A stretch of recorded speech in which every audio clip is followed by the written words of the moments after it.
Настоящая мужественность была у кыргызов, когда власть просто безответственно оставила свой народ. У меня было тогда реальное ощущение, что мы как страна можем прекратить свое существование. Вы хорошо стреляете, да?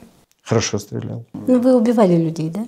Элита вообще не имеет никакого значения ни в одном государстве. А ты служишь, пытаешься защищать свою страну, отдаешь свою молодость. Вот офицеры, мы начали чувствовать, что наша работа уже никому не нужна. Я несу эту моральную ответственность. У меня было огромное разочарование. Мы никоим образом не хотели повторять вот историю, как происходило в Казахстане. Мое детство закончилось в 10 лет.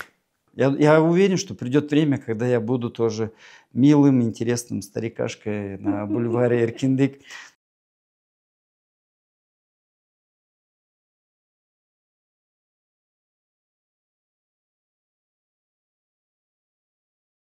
Расскажите об армии. Да, вы знаете, я же вырос в обычной семье, практически в селе Уйбулак, Сыкульской области. Я вырос достаточно в тяжелых условиях. Вот. Отец рано очень умер.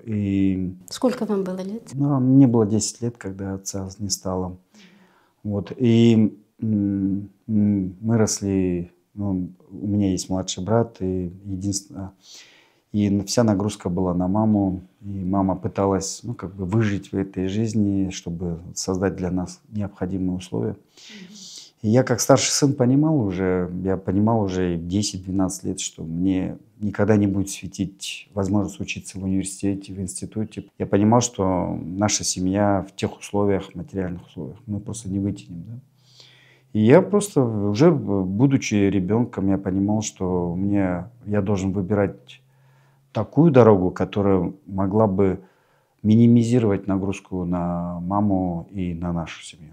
И я уже в детстве понимал, что это единственный путь идти в военное училище для того, чтобы, будучи старшим, у меня другого выбора не было. Поэтому я уже знал, что в детстве, что я буду в военном училище.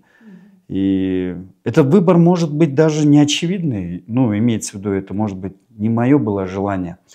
Просто наша жизнь на тот момент мне не давала другого выбора. Я тоже хотел учиться в университете, в институте, иметь такую прекрасную студенческую жизнь. Но я выбрал именно тот путь, который максимально мог бы помочь моей маме.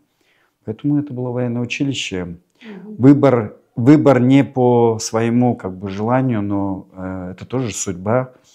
И я принял этот вариант. И после окончания школы я уехал поступать в Россию. Тогда это еще Советский Союз, 89-й год. И поступил в военное училище, Курганское высшее военно-политическое училище. Я поступил в такой закрытый факультет военной психологии. Ох, ничего себе. Да.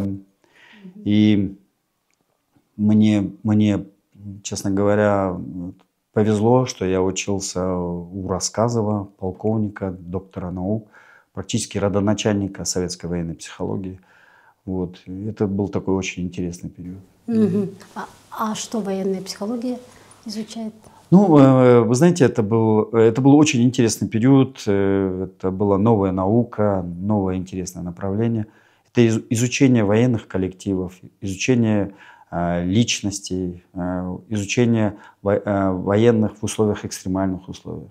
Изучение национальных особенностей, особенностей, скажем, даже ландшафтных условий проживания тех или иных народов, которые были в системе вооруженных сил. В общем, изучали опыт других стран, психологической устойчивости. Очень много было интересного. Я объездил с родоначальником военной психологии практически весь Советский Союз. И мы изучали военные коллективы, изучали военных личностей. И роль, скажем так, лидеров на военный процесс. Очень много было таких интересных вещей. Интересно, изучали особенности кыргызов? Да. Изучали особенности Кавказа, очень серьезно изучали особенности, например, алтайских народов, центральноазиатских народов. Очень много интересных выводов можно сделать. Поэтому мое уважение к Кавказу, мое уважение к алтайским народам Центральной Азии, потому что мы Вот в контексте тех изучений было понятно, что это самые мужественные, самые сильные, самые отважные люди. Кавказ и Алтай, да? Да, Кавказ, Алтай и, конечно, Центральная Азия. Особенно отличались казахи и кыргызы. А какие именно черты вы можете сказать? Ну, вы знаете, когда мы изучали вот национальные особенности, вот кыргызские группы, они всегда отличались высоким уровнем настоящей мужественности. Да? Вы знаете, мужественность может быть просто на виду, на публику, она в одном варианте. Но вот реальная, настоящая мужественность была у кыргызов. Потом вот эта отвага, психологическая устойчивость к экстремальным боевым действиям. Особенность у кыргыза была не оставлять напарника, не оставлять сослуживца. В общем, много очень качеств, которые вызывали у меня, и гордость, и уважение. Да? То, что... А вы это путем опроса, да, выяснили? Да, вы знаете, огромное количество опросов, анкет, исследований. Вот. Я был ассистентом вот этих процессов. Да, это сотни анкет, исследований различного формата. Это была очень интересная жизнь, вот, и интересная работа. Да. Такие вещи официально могут сейчас публиковать или нет? В советское время эти исследования были достаточно закрытыми.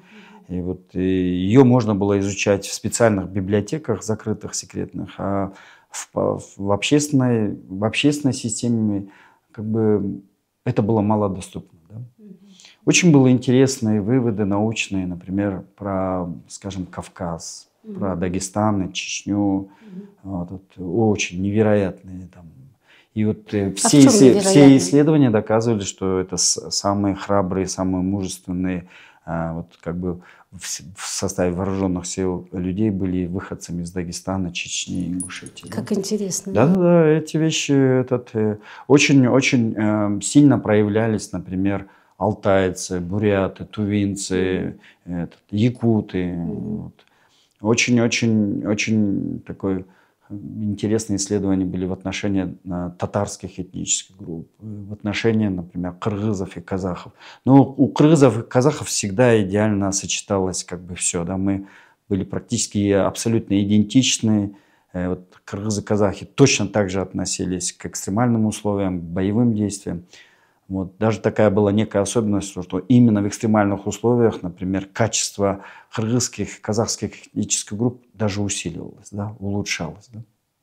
Но, например, в мирной, вот такой обычной, скажем, спокойной армейской жизни мы не проявляли себя так ярко, мощно, как в боевых, в экстремальных условиях. Такая была особенность. Да. Ну, это в ковид было видно. Да.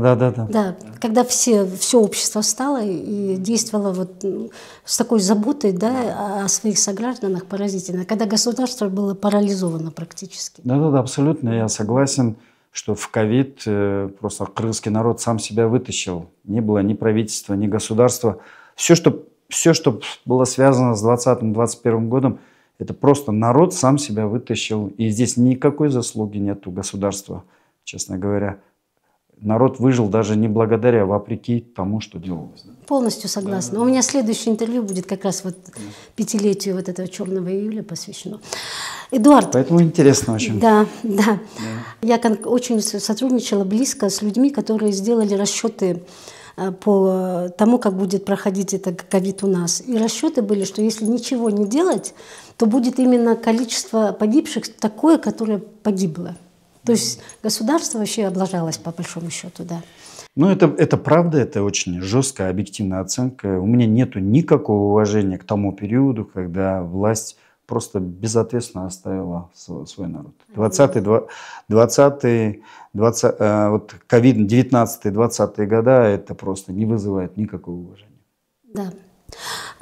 Эдуард, чем объясняются вот такие черты? Они как-то формировались? Благодаря чему вот такие черты сформировались у нации?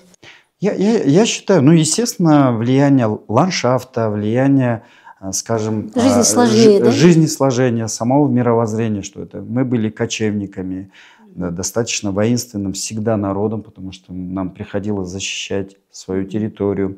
Мы находились всегда очень в агрессивной, жесткой и очень такой пассионарной системе внутри сильнейших кочевников. Монголы, джунгары, казахи.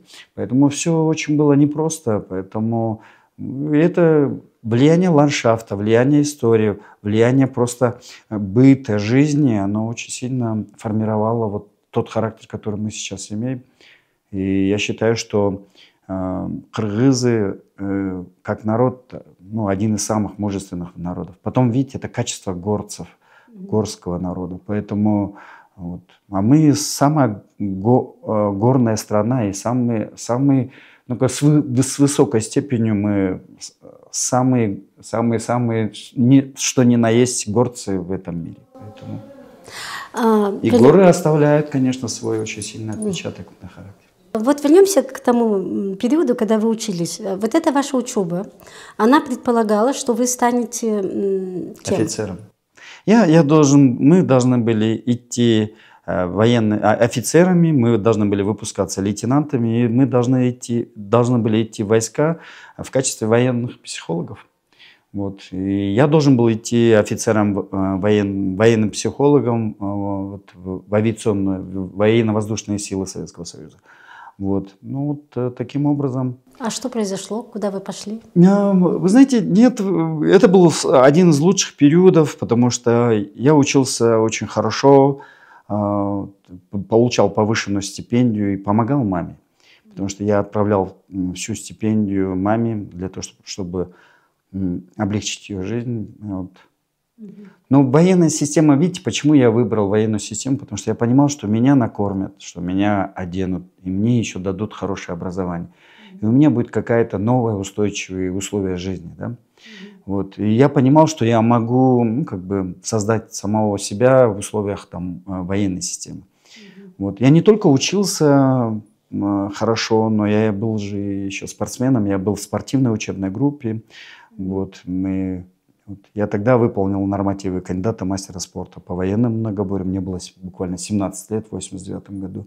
Кандидата мастера спорта по боксу. Поэтому я не только совмещал вот эту интересную учебу, изучал военную психологию, но и был действующим армейским спортсменом. Поэтому мы выступали на различных соревнованиях. Такая интересная жизнь была.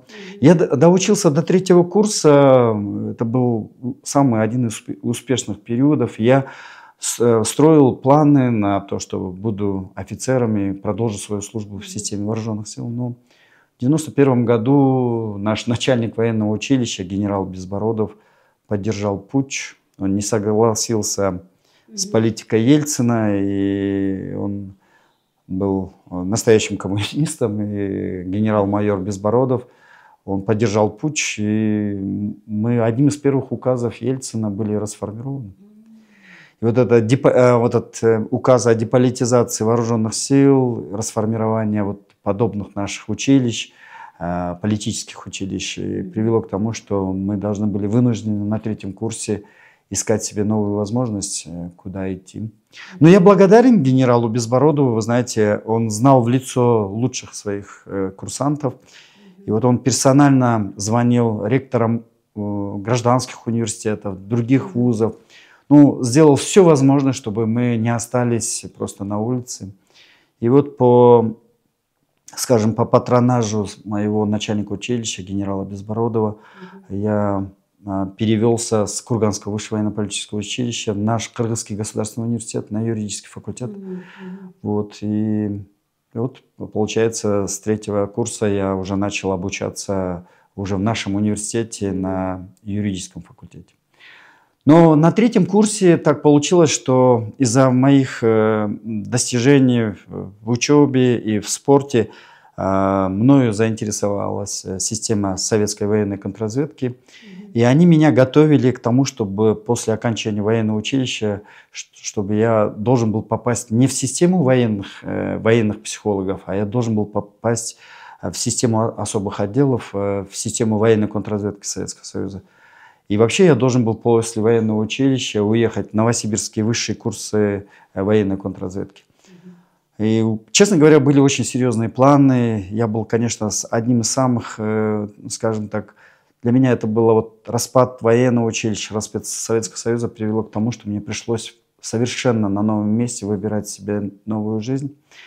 Но когда учился в университете, я учился в юридическом факультете, славный был курс, очень много выдающихся юристов вышло именно с нашего курса.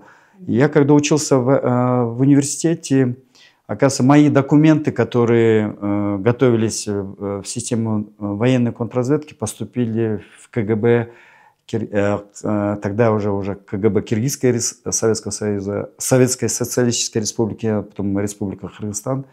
Документы попали сюда, в наш местный КГБ, и они начали изучать меня, смотреть, и в 1992 году, в феврале, они предложили мне продолжить службу уже в органах национальной безопасности. Честно говоря, в феврале 1992 года я был одним из самых первых национальных кадров, которые поступили в систему КГБ, ГКНБ уже скажем, в канун нашей полной независимости. Да? Развал Советского Союза. Я попал в систему развала Советского Союза и первых дней современного Кыргызстана, да? Независимого Кыргызстана. Я считаюсь одним из самых первых, может быть, второй, третий офицер современного Кыргызстана, которые поступили на службу в ГКНБ. Такой момент. Ну а с 1992 года я начал служить в органах национальной безопасности. Учился заочно на юридическом факультете. Вот. Потом в 96-98 годах я закончил Академию внешней разведки в Москве. Бывший краснознаменный институт имени Андропова. Я закончил ее практически с отличием. И потом уже была служба в таких достаточно экстремальных, тяжелых условиях на Ближнем Востоке. А что вы там делали? Ну, мы служили, защищали свою родину. Ну, вы в боевых действиях участвовали каким-то образом или что? Да, 99-й год, после академии мы были участниками, мы входили, вот, скажем так, в систему защиты Кыргызстана в 99 году, когда маджахеды, 350-360 маджахедов вторглись в Кыргызстан. Вот. Если не секрет, что вы там делали? Мы занимались разведкой и контрразведкой, занимались сбором необходимых разведывательных данных по перемещению боевиков, вычисляли подполье террористических организаций в условиях вторжения боевиков в Кыргызстан. Вот. Поэтому это была очень тяжелая, непростая работа. Вот. Непосредственно мы участвовали в зоне соприкосновения с боевыми действиями на таджикско-кыргызской границе. Много чего. Конечно, мне еще время не позволяет говорить как-то детально, но это был очень большой объем такой тяжелой работы, службы во благо нашей страны, для того, чтобы защитить нашу страну. Но вы знаете, в 99 году я впервые в своей жизни понял, что мы находимся в такой тяжелейшей ситуации. У меня было тогда реальное ощущение, что мы как страна можем прекратить свое существование, потому что в 99 году я понял, насколько слаба наше государство, насколько слабы наши вооруженные силы, насколько незрелы наши государственные институты и управление, и власти. И у меня вот в 99 году впервые появилось ощущение, что мы находимся просто в очень слабой позиции. Почему конкретно? Я видел качество наших вооруженных сил. Они не соответствовали тому, чтобы даже защитить эту страну от 300 боевиков. Я видел функционирование и координацию государственных органов. И мне было просто до глубины своей жаль от того, что все это было некомпетентно, не только не то, что некомпетентно, непрофессионально. И просто такой был ужасный бардак во всей системе вооруженного противостояния, что я тогда уже начал понимать, что государство находится на грани. Потому что такое слабое государство со слабыми институтами, оно не могло выжить в тех условиях, которые были. Да? И вот событие 99 года привело в чувство власть, и Акаева, и тогда этот генералитет. Вот. Меня вызывало просто безумное раздражение генералитетом, вот это некомпетентное управление вооруженными силами. Это просто было, это была самая тяжелая минута для нашей страны. 99-й год. Я думаю, скоро будут люди писать честно и объективно, что происходило по-настоящему в 99-м году. И там нету ни одного уважения к нашим государственным институтам. Честно говоря, опять же, 99-й год вынесли просто простые солдаты, простые бойцы, и они только вытащили страну. Да?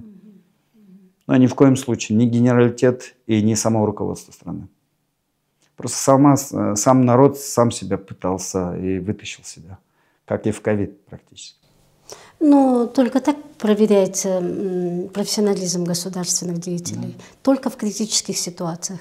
И, насколько я помню, нашу страну во всех критических ситуациях государство сдавалось. Да, я считаю, что... Я не хотел бы, чтобы это повторялось. Я хочу, чтобы у нас было сильное государство, чтобы были сильные государственные органы. Потому что именно в комбинации, когда богатый, благополучный народ и сильное государство, именно в этом формате мы получим очень устойчивое развитие для нашей страны. Ну, а вот что должно быть, чтобы государство стало сильным? Вот чтобы были государственные институты, которые эффективно решали задачи. Что вы считаете должно быть происходить? Во-первых, прежде всего мы должны укрепить государственные органы, государственный аппарат. Он должен быть очень компетентным, и все ресурсы государственного аппарата должны быть направлены на развитие. Потом, второй момент. Силовые органы должны быть на высочайшем уровне. Потому что мы забываем, что вся устойчивость нашей страны находится именно в режиме способности защищать свою территориальную целостность, свою государственность и свой политический строй. В этом формате мы должны сделать все возможное, чтобы силовые органы были на высочайшем уровне. И тогда безопасность не только общества, безопасность государства будет стабильным и сильным. Да? Вот эта безопасность и вот эта уверенность в государстве, она обязательно передастся на развитие самого общества. Общество, когда будет чувствовать, что оно в комфортном, безопасном режиме, то всегда, конечно, оно будет развиваться другими темпами, другими способами. Да? Ну и, конечно, в экономике это хочется увидеть сбалансированную, очень сильную экономику. Очень хочется увидеть очень правильную налоговую систему, но так, чтобы каждый человек был честен перед страной, чтобы мы все платили налоги, потому что только через налоги мы можем обеспечить развитие страны. Но налоговая система должна быть сбалансирована для того, чтобы учитывались интересы развития страны, но учитывались и возможности развития бизнеса и предпринимательской среды. Вот. Поэтому вот эта комбинация, если все это сохранится и оно будет в хорошем балансе, я уверен, что у государства будет большое... Что нужно, чтобы такая комбинация возникла? Должно быть согласие. Только согласие? Согласие и компетенция. Я думаю, прежде всего компетенция и согласие. Согласие между государством и обществом. Мы иногда перебарщиваем, мы не находим вот этот баланс. Да? Государство тоже должно быть очень внимательно к обществу. И общество также должно понимать потребности и, скажем так, требования со стороны государства. Вот в этом балансе между государством и обществом мы должны получить какой-то очень устойчивый, такой гармоничный знаменатель. Да? И тогда у нас все получится. Такой вопрос. Вот по тем временам, что было основной функцией КГБ?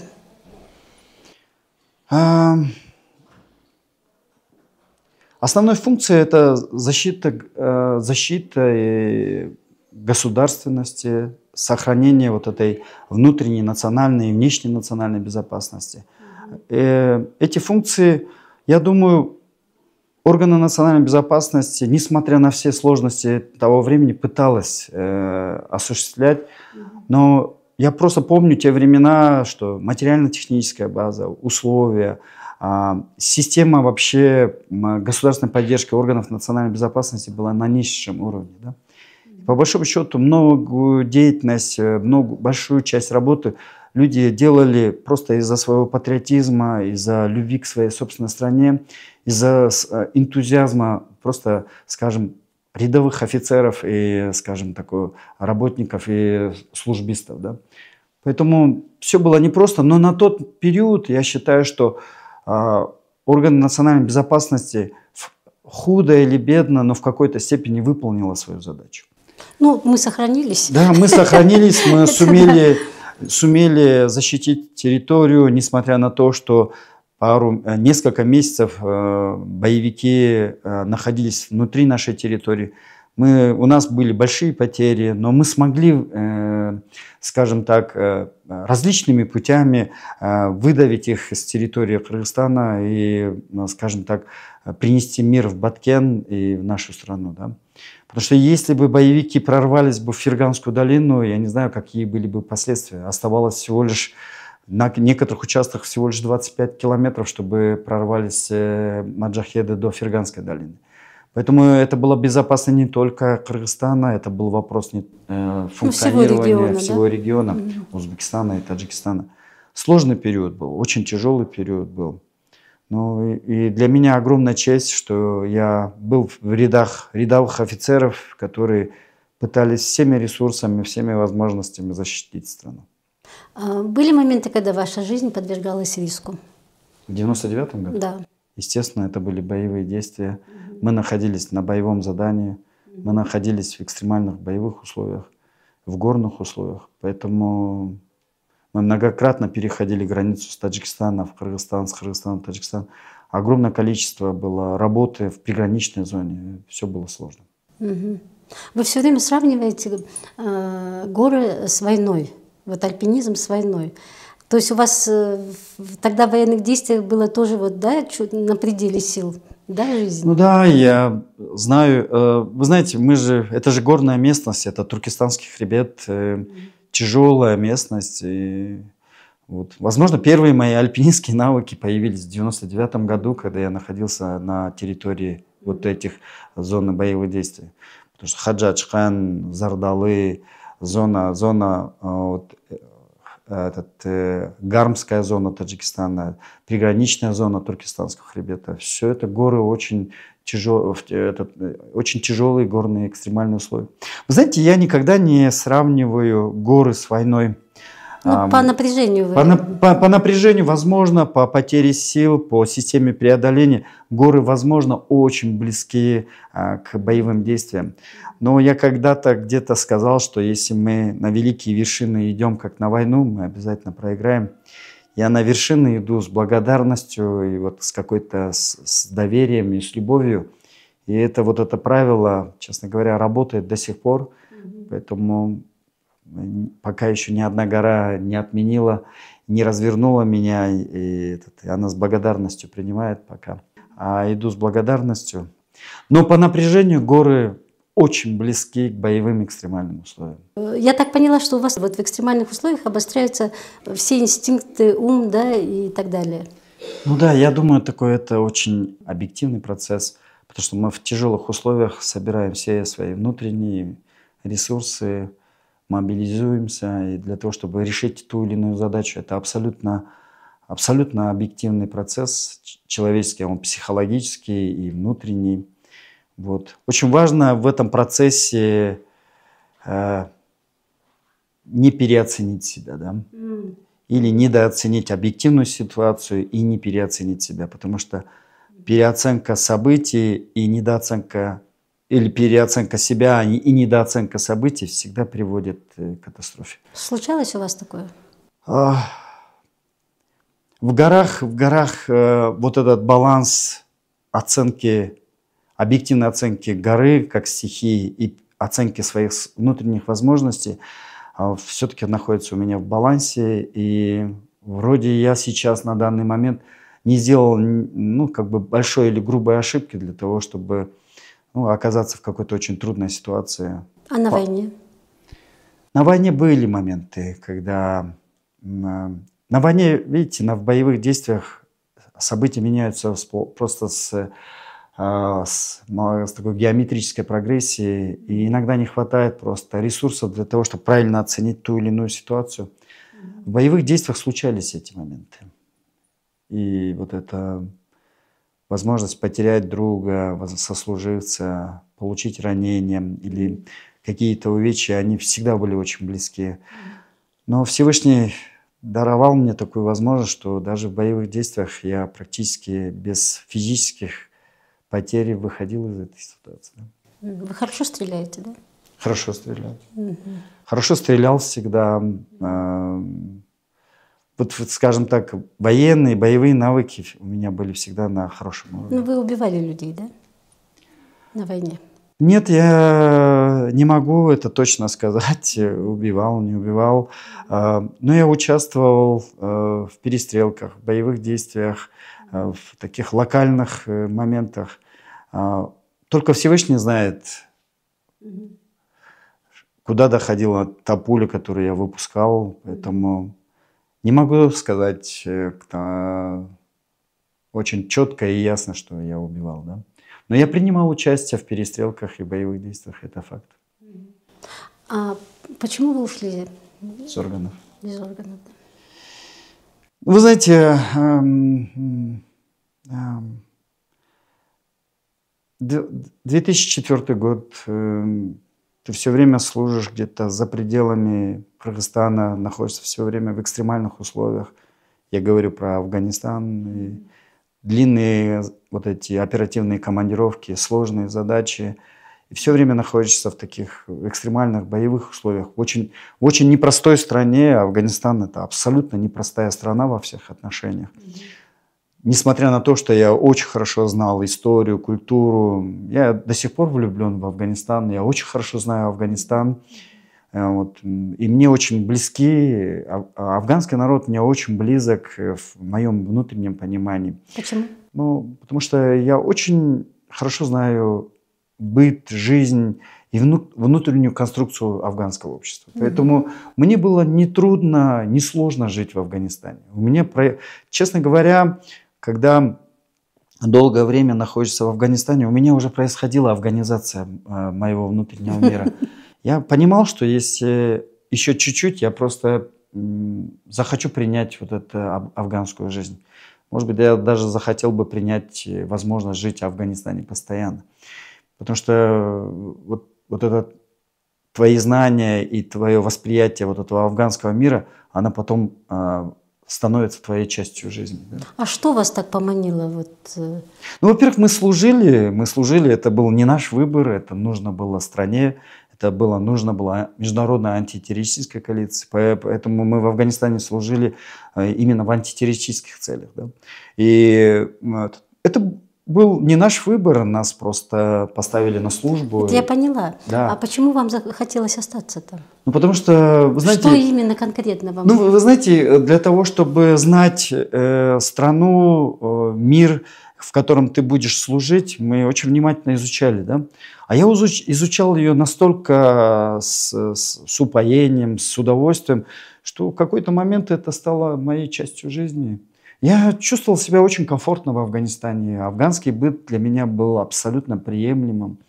За счет чего? За счет размеренности, за счет простоты жизни, за счет... Вот есть же какие-то качественные... Да, я думаю, все. И культура, и быт, и система коммуникации, отношений. Твоя очень грамотная, комфортная интеграция в афганское общество. Во-первых, это профессиональные навыки, да, а профессиональные навыки потом перешли просто в доверие и в какую-то некую любовь к афганскому обществу. Да. Вы знаете, и мое вот это благодарное отношение к Афганистану, к афганскому народу, оно снимало огромное количество рисков в моей службе. Поэтому...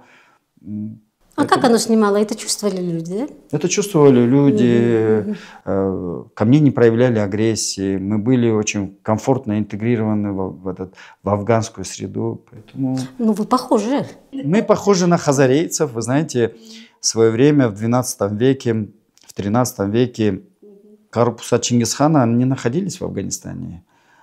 И практически в центральном Афганистане, это провинции Вардак, Гур. И когда-то Чингисхан оставил 10 тысяч монголов в центральных провинциях Афганистана. И ассимиляция монгольских солдат, монгольских, ну, скажем, туменов с местным народом, она превратилась в создание такой этнической очень большой группы хазарийцев. И хазарийцы действительно очень похожи на нас, они имеют монголоидную внешность, они очень похожи на кыргызов и казахов, на монголов. Поэтому я, например, когда функционировал в Бамияне, в Ардак, там, в центральной части Афганистана, меня практически никто не отличал от хазарийцев. Такой интересный вариант. Вы носили там, да, их одежду, да? Да, мы носили пакуль, мы носили вот это кало, вот это, одежду вот эту, носили вот этот головной убор, носили эти афганские тапочки на босую ногу. Ну, мы жили точно так же, как и они, функционировали, были частью афганского общества, но при этом выполняли свои задачи. Угу. А какие основные характеристики афганцев, как народа? Да. Какие национальные черты? Ну, во-первых, они достаточно гостеприимный и открытый народ. Вот. Я считаю, что у афганцев огромная, просто неизученная культура. Вообще Афганистан это был перекрестком, цивилизационным перекрестком, но при этом афганцы всегда умели себя защищать. Они были всегда храбры, мужественны и ответственны за свою страну. Не зря же говорят, что Афганистан это была территория гибели огромного количества империй. Александр Македонский, полчища Чингисхана, Российская империя, Британская империя, империя великих моголов. Никто не мог устоять в Афганистане. Особенность этой территории, это не особенность этой территории, это особенность этого народа. Знаете, когда я все время искал ответы, в чем вот особенность афганского народа, и в чем вот особенность вот этого афганского такого этнического могущества. Да? И мне просто один аксакал, старейшина, просто сказал, говорит, мы всегда с благодарностью примем любую помощь и поддержку. Но мы примем поддержку и помощь, но никогда не учите нас, как нам жить. Вот вся большая ошибка Советского Союза, ошибка, скажем, Британской империи, что американцев, когда десятилетия пребывания американцев там в Афганистане, они пытались изменить конструкцию жизни. Они пытались изменить и научить жить их по-другому. Они говорят, это же задача колонизаторов. Да, а они говорят, не надо нас менять, не надо нас учить нам как жить. Оставьте нас в покое, помогайте, создавайте инфраструктуру, создавайте условия, чтобы мы развивались, но не учите нас жить. А самая большая проблема была в том, что каждая империя, каждая большая держава, которая входила в Афганистан, она пыталась изменить жизнь этих людей. Жизнь, мировоззрение и восприятие афганцев. Поэтому они так и говорят, не учите нас жить. Мы знаем, как мы будем жить, и у нас есть свои внутренние устои, и у нас есть внутренние свои правила, по которым мы будем продолжать жить. Нам 3000 лет, мы еще впереди еще несколько тысяч лет. Поэтому не учить их жить, просто принять афганцев такими, как они есть, с ее высокой исламизацией, с ее традиционными отношениями, с системой, патриархальной системой отношений. Нам нужно дать им возможность жить так, как они могут. Да? А возможно, придет время, когда они потихоньку будут развиваться, и они будут менять сами постепенно свои устои в жизни. Здесь и сейчас прийти и поменять их на 180 градусов не получится. Поэтому они получали отторжение. Вы знаете, все империи почему падали? Это не от того, что там против них воевала элита. Элита вообще не имеет никакого значения ни в одном государстве, честно говоря, если по большому счету. Имеет значение джалпель, да? Вот это сам народ и само общество. Но если когда народ восстает, тогда ни одна страна не сможет удержать. Да. Поэтому такой момент. Еще один вопрос, он не касается прям лично вас, но поскольку вы человек компетентный, я знаю, что когда были события 2010 года, государство, власть знала о том, что они будут за месяц, за 2 даже месяца, они об этом знали. Почему, как вы думаете, почему все-таки они случились? Вы знаете, я уверен, что они знали о том, что готовятся вот эти межэтнические столкновения, потому что было очень много объективных причин, ну, объективных таких факторов, которые указывали на то, что все идет к столкновению. Я просто думаю, в 2010 году, ну, просто моя такая личная оценка, я не знаю, может быть, я и не прав, просто Не до того было. власть находилась в такой просто состоянии отсутствия ресурсов, отсутствия возможностей, была слабая координация, было очень много центробежных тенденций внутри Временного правительства. Каждый тянул, там было 7 ярких, больших личностей, каждый тянул на себя. И в конечном итоге мы потеряли вот ту необходимую координацию, ту необходимую систему единого и очень такого фронтального, одного фронтального решения, когда нужно было все ресурсы бросить на то, чтобы сохранить мир на юге. Отсутствие ресурсов, отсутствие компетенции, вот эти центробежные тенденции, политические амбиции различных группировок привело к тому, что просто упустили эту ситуацию. Все. И она просто взорвалась. А потом мы уже занимались уже последствиями этого межэтнического конфликта. Вы знаете, самое ужасное в любом государстве – это межэтнический конфликт. Это говорит о низком качестве государства, о худшей системе управления, о том, что в обществе и существует крайний дисбаланс. Есть несправедливость и какая-то вещь, которая создает условия для этих межэтнических конфликтов. Здоровое, сильное, развитое государство никогда не допустит этих вариантов. Это позор. Для государства межэтнические столкновения – это позор. Это низшая стадия государственного управления. Но мы прошли это. И нам надо забыть это и, скажем так, сделать все возможное, чтобы это никогда в нашей жизни не повторилось. Межэтнические конфликты для любого государства, я хочу повторить, это позор. Это уровень этого государства просто находится на нижайшем, некомпетентном уровне. Да? Поэтому мы пережили вот этот свой собственный позор, и нам нужно сделать все возможное, чтобы никогда к этой теме не возвращаться. Вернемся в ваш 2004 год. Да, я ушел в отставку в 2004 году. Вы по собственному желанию ушли? Я ушел по собственному желанию. Ну, вы знаете, у меня 2004 год, у меня было огромное разочарование с государством. Мне было, представляете, я отдаю лучшие годы своему отечеству, своей стране, и вижу вот этот очевидный грязный процесс в самом государстве, когда семья управляет, когда сын президента становится просто властелином этой страны, когда дочь президента становится, я не знаю, я начал видеть вещи, которые не вызывали у меня уважения. Да? Вот эта семейная система управления, вот это просто бесконечная коррупция в системе высших эшелонов.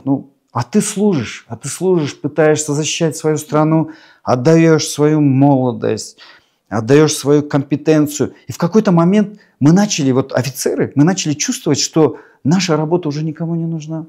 Что наша работа, она не вызывает... Высшая власть была занята больше разделением ресурсов, обогащением, да, но ни в коем случае не сохранением страны и развития. Да. Вот этот момент, конечно, он становился таким ключевым в моей жизни, моя оценка. Потому что, вы знаете, офицеры ГКНБ, на тот момент я считаю, что это была очень здоровая, настоящая, сильная часть крымского общества, потому что мы все были патриотами, мы все переживали за страну. И когда мы видели просто объективно владея внутреннюю ситуацию, мы видели, что страна катится вообще в пропасть. И у меня не было уважения к этой власти, к этому государству. Поэтому в какой-то момент я сказал, что надо уходить из этого, потому что я понимал, что государство просто абсолютно неблагодарно к нашей службе. Поэтому мы планировали совместные мероприятия со спецслужбами соседних государств по подполью антитеррористических группировок. И к сожалению, при подготовке этой большой серьезной боевой операции у меня погибает сотрудник, и один из офицеров моих, заместителей, получает увечья. И на тот момент я просто, как руководитель подразделения, я понял, что я несу эту моральную ответственность за эти события. И это стало такой очень важной причиной, что я по собственному желанию подал в отставку, принял вот эту ответственность и принял это решение. В 2004 году я ушел в отставку. Вот. И в 2005 году я практически ушел в никуда и начал свою жизнь практически с нуля. Уже в бизнесе. Потому что у меня уже не было выбора, потому что у меня был какой-то волчий билет, я не мог устроиться ни на одну государственную службу, ни в один большой бизнес-проект в Кыргызстане.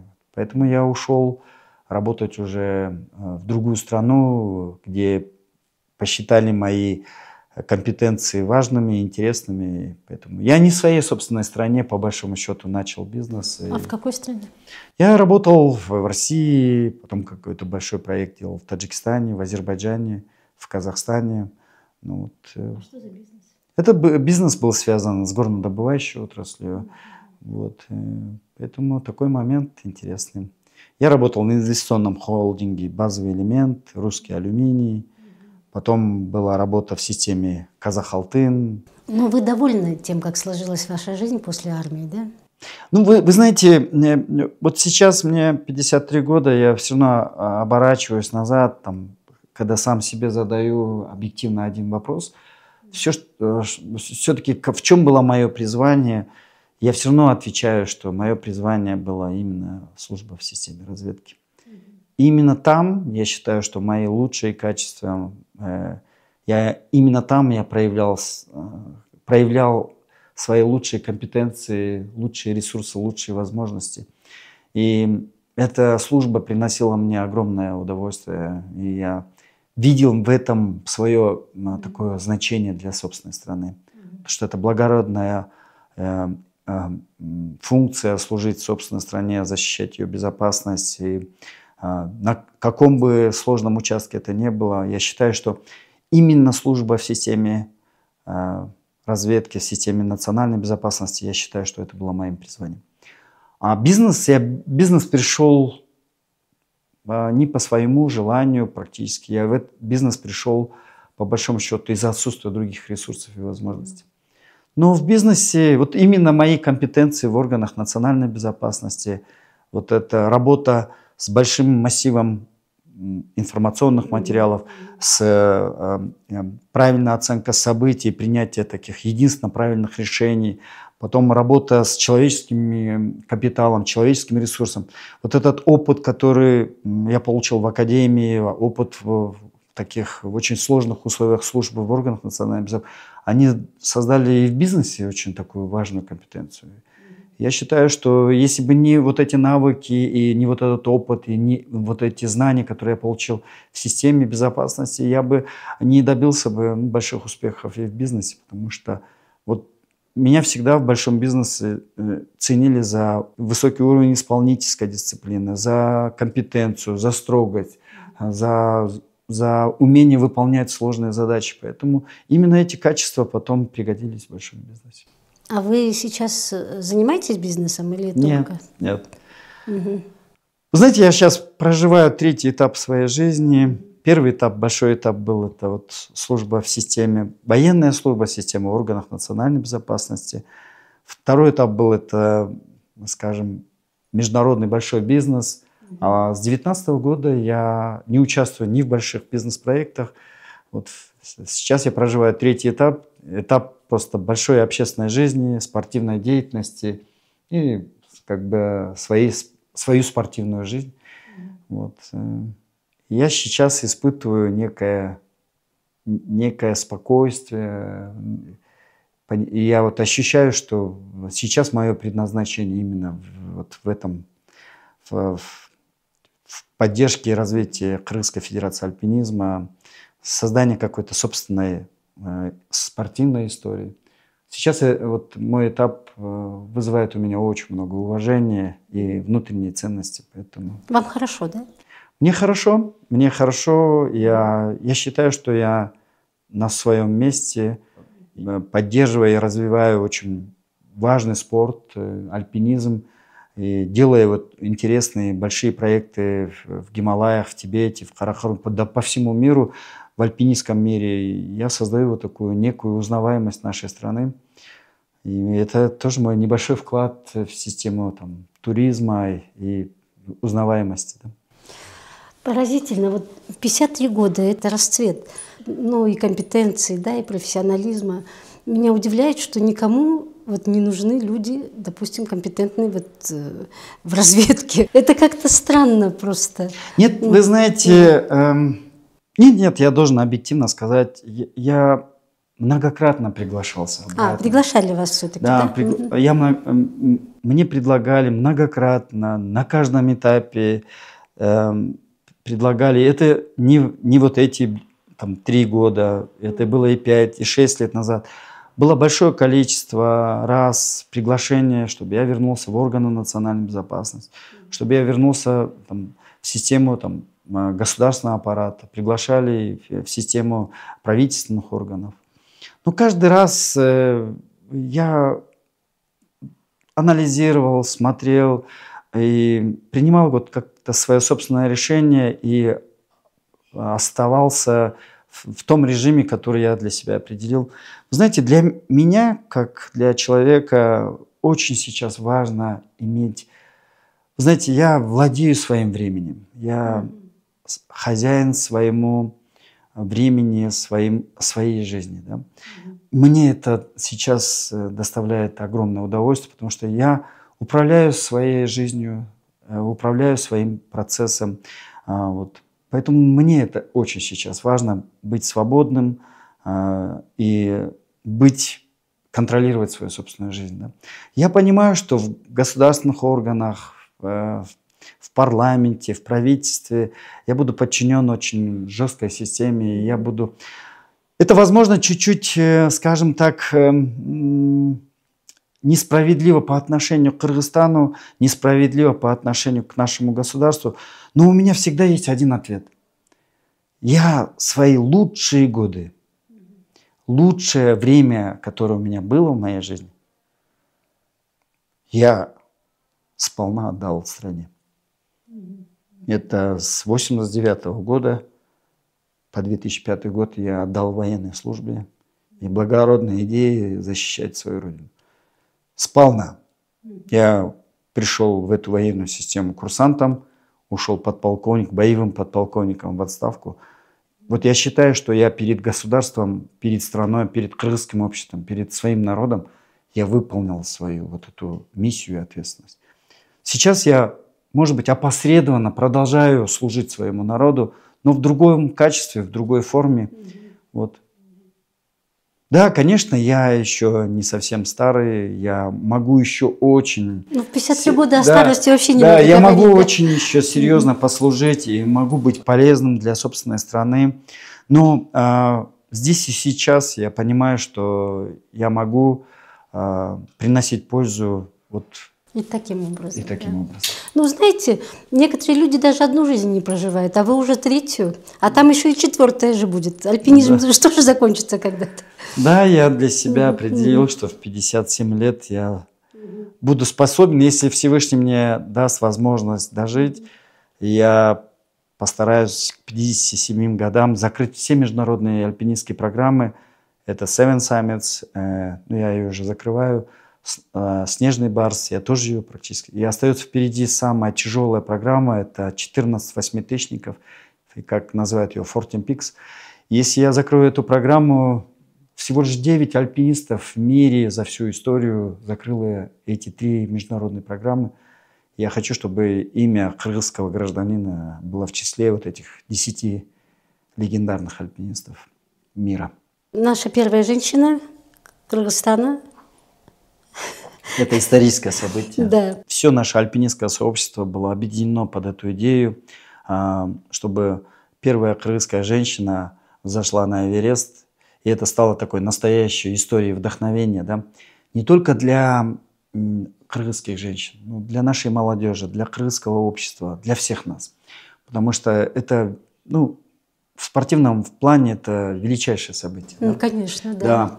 Но я знаю, что ее значение будет иметь не только в спорте, да, но ее значение будет иметь как общественный и сильный такой гражданский пример. Да? Вы упомянули, что вот в Казахстане был конфликт вот в связи с восхождением женщин, да. Ну да, мы наблюдали. Вы знаете, мы никоим образом не хотели повторять вот историю, как происходило в Казахстане, потому что в Казахстане две выдающиеся казашки шли на Эверест, но две команды, не объединенные под одну идею, под идею там, Казахстана. И вот мы видели, мы же в альпинистском сообществе, мы должны быть честны. Мы видели вот это, как разрастается этот конфликт между двумя очень выдающимися казахскими спортсменками. Да? В конечном итоге одна восходит первая, вторая восходит несколько дней позже. И вот этот некий антагонизм, спортивный антагонизм, он перерос и вот как бы такое в непонимании в казахском обществе. Они боролись за первое место, что ли? Да, они боролись за возможность быть первой там казашкой на Эвересте. Да. Потому что? Потому что это очень важно, потому что первые забирают все. Это в спорте всегда так. Олимпийский чемпион будут помнить всегда. Бронзового или серебряного призера иногда. Да. Поэтому в спорте это такая жесткая формулировка, это такая жесткая реальность. Первый забирает все. Да. Вот это за возможность быть первой казашкой люди бились, боролись, и это привело к какому-то, скажем, и антагонизму, и некому даже отторжению между двумя командами. Мы это видели, и это было невозможно было скрыть. Мы высказывали сожаление, мы высказывали, даже я высказывал и этой, и второй группе, я говорил, ну объединитесь, друзья. Потому что мое имя тоже имеет значение в международном альпинизме. Я говорил, объединитесь, друзья, сделайте совместное восхождение. И две казашки в одно время зайдут, и это будет огромная история. Но в конечном итоге наше предложение не сработало, они не приняли этот вариант. И вот когда вот это наше альпинистское сообщество, вот наша альпинистская семья готовила вот этот большой проект «Первая кыргызская женщина на Эвересте», мы были строго ориентированы на то, что мы выберем одну и единственную, которую будем всеми силами искренне, объективно поддерживать. Это была Аселя Байбагышева, кандидат мастера спорта, выдающаяся личность в нашем спорте, член национальной сборной, которая заслужила всеми своими достижениями заслужила быть на Эвересте первой. В общем, стратегия сработала ваша. Стратегия сработала, она была на Эвересте, и это будет наша большая история. И эта история будет история вдохновения прежде всего для наших кыргызских женщин, кыргызских девушек, что ничего невозможного для нас нет. Поэтому и о роли нашей женщины в нашем обществе, в горном сообществе, в горной среде, в такой очень тяжелых горских условиях кыргызская женщина имела просто достойное всегда место. Потому что кыргызский воин не мог бы защитить очень неустойчивую свою горную среду, если бы не было бы рядом сильной женщины. И именно из-за этого в нашей истории столько великих кыргызских женщин. Да? И Аселя Байбагышева будет, я уверен, будет в числе наших легендарных личностей. В какой-то момент начали терять значение наших женщин в нашем обществе. Появилось много неуважения, много насилия и грубости. И вообще, честно говоря, кыргызы, если мы достойны, если мы должны быть честны, если мы уважаем себя как джигитов, как мужчин, мы должны никогда не проявлять неуважения к нашим женщинам. Вы сказали, что в 10 лет вы потеряли отца и уже потом сразу приняли решение, ну, по крайней мере, быть военным. Это вам кто-то подсказал или... Да нет, вы знаете, я уже понимал. Вы знаете, когда мне 10 лет стукнуло и отца не стало, мое детство закончилось. Моя мама меня посадила вместо отца и относилась ко мне как к главе семьи. Представляете, мама могла садиться, и она могла спросить, Балам, как мы будем делать? Вот здесь как мы будем принимать решения? Что нам делать с этим, вот с этим? 10 лет. Мое детство закончилось в 10 лет.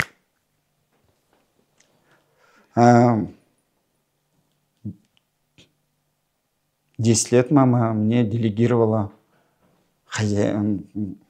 позицию главы семьи. И я уже со своей ответственностью старшего сына принимал много решений и участвовал в том, чтобы сохранить нашу семью. Знаете, и маме было тоже очень тяжело, потому что был очень непростой период после смерти отца, потому что было очень много нареканий, вопросов. Мама просто оказалась очень мужественной и сильной. В смысле, к маме? Смерть отца, отторжение от родственников. Это же такой патриархальный, очень тяжелый процесс. И я понимал, как сложно маме. Но мы были очень сильной семьей, держались. По-прежнему так? Да. Вы знаете, отец рано ушел очень. Когда мы в этой жизни начали подниматься, когда появилось время проявить уважение к маме, и мама ушла. Сейчас мы с младшим братом вдвоем. Но живем очень дружно. Для меня, например, самым ценным в жизни является именно мой младший брат. И я рад, что мы вместе, мы продолжаем нашу семью, двигаемся. Да. И под конец, на что вы живете? На что альпинисты вообще? Как существуют? Этот спорт очень дорогой. Я же говорил прежде, что этот спорт имеет очень большое притяжение, большое внимание. Вообще профессиональных альпинистов не так-то много. Их, возможно, по всему миру 800 альпинистов. Да? Профессионального, очень высокого уровня. Да? И к этим профессиональным альпинистам огромное общественное мировое внимание. Да? И он очень тяжелый спорт, потому что он сопряжен всегда, альпинизм всегда сопряжен со смертью. И это спорт, который между жизнью и смертью, он дает такой очень большой романтизм этого спорта. Да? Эти песни, стихи, все это все объективно связано с альпинизмом. Да? Романтика, сила. Но при этом он очень дорогой спорт. Да? Без возможности поддержки со стороны партнеров, без возможности поддержки со стороны большого бизнеса, большие спортивные проекты делать практически невозможно. В моем случае, вы знаете, как было 4 года назад, когда сделал восхождение на Эверест, это тоже было таким большим историческим спортивным событием. Но я делал на собственные средства, на собственные ресурсы, на собственные возможности, потому что это была моя цель. И я к этой цели шел, и я не пожалел бы, вы знаете, я бы десятки раз заплатил бы эти деньги, потому что Эверест изменил мою жизнь просто на 180 градусов. И я увидел невероятные ценности в своей собственной жизни, что они не могут иметь какое-то значение равно между тем материальным благом, которое я потратил на то, чтобы сделать восхождение.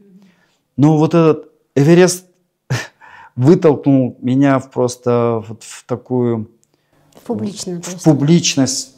Этого я не хотел, но Эверест вытолкнул меня в эту большую публичность, в такую узнаваемость, в такой какой-то очень большой социальный масштаб, что потом все мои спортивные сейчас за плечами 5 восьмитысячников, более 50 успешных восхождений на серьезных вершинах, но 5 восьмитысячников за плечами, и каждый восьмитысячник стоит огромных денег. И я теперь делаю восхождение при поддержке уже партнеров. Я уже не трачу туда на собственные ресурсы. Это делается сейчас в партнерстве с большими крупными компаниями нашей страны, которые заинтересованы в этих подобных спортивных проектах. И я благодарен, что внимание сейчас крупного бизнеса к альпинизму, к нашим спортивным проектам только растет. Да? Ну и мы же тоже даем же обратную связь, мы даем вот эту большую узнаваемость нашей страны. Вы знаете, сейчас Кыргызстан узнает, что это самая горная страна в мире. Самые сильные альпинисты находятся среди кыргызов. Нас сейчас даже иногда в шутку, а это для нас имеет гордость, называют нас новыми шерпами именно из-за физической силы, из-за тактики восхождения. Мы очень агрессивны, очень сильные в горах. Это вызывает огромное уважение.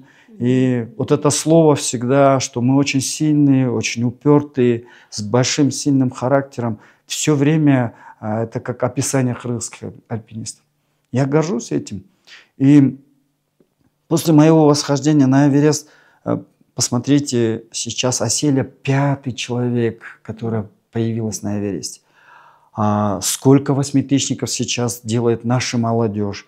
Мы растем, и мы вот вроде уходящее поколение альпинистов, но впереди сейчас порядка 10 кандидатов в мастера спорта, будущие мастера спорта, которые идут к нам на замену.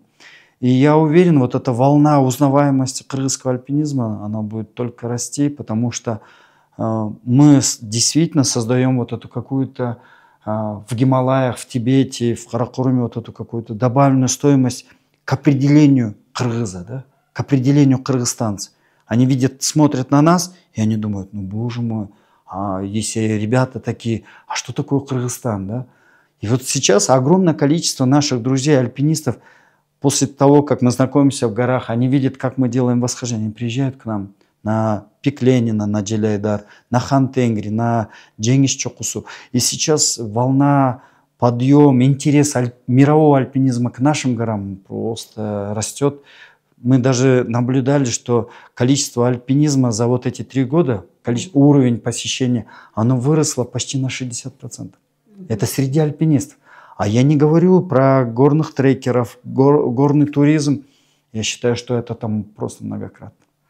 Мы вот своими спортивными восхождениями все равно создаем вот эту узнаваемость. Я повторяю, всего лишь 800 альпинистов мирового значения крутится во всем мире.